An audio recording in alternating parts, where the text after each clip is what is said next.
All right, welcome back to the fourth session on the Rogue One piece of art. I'm just getting my airbrush set up here at this stage, and an airbrush is one of the few tools, only one I can think of, where you're creating real artwork without actually touching it. So the liquid paint is pulled in through that cup there at the top, and then it's blown out through compressed air.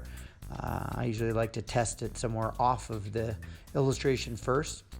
But what might look like a shadow to you at the beginning is me laying in really light layers of a dark blue, kind of a Payne's gray, so that the schematic kind of goes into the background.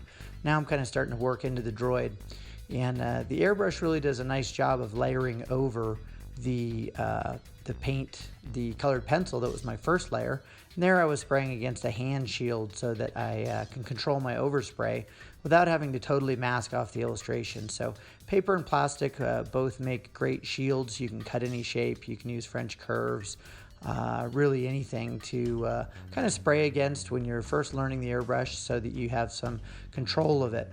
Now in this illustration I'm actually just I'm going to use blues and grays over this nice gray Canson paper, and then I'm going to pull out the highlights at the end with white colored pencil.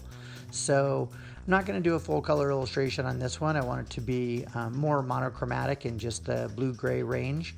If you get a little paint drawing on the end of your airbrush, sometimes you have to pull the little dried paint goober off, which is what I was doing there. And you can see that long needle goes through the middle of the airbrush, and that's what the paint grabs onto when it sprays off.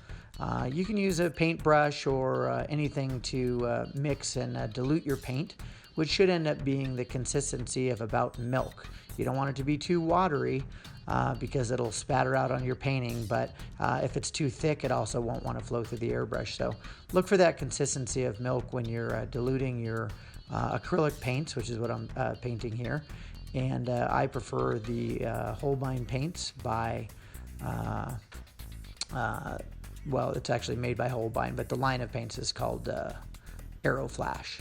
So anyway, the airbrush does a nice job of building up the tones in a slow and steady manner. So hopefully you learned a few techniques from this quick video, and there'll be lots more to come in the ongoing Art Attack series.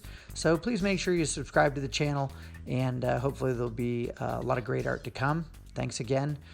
Stay tuned for the next session. Subscribe now. Thank you.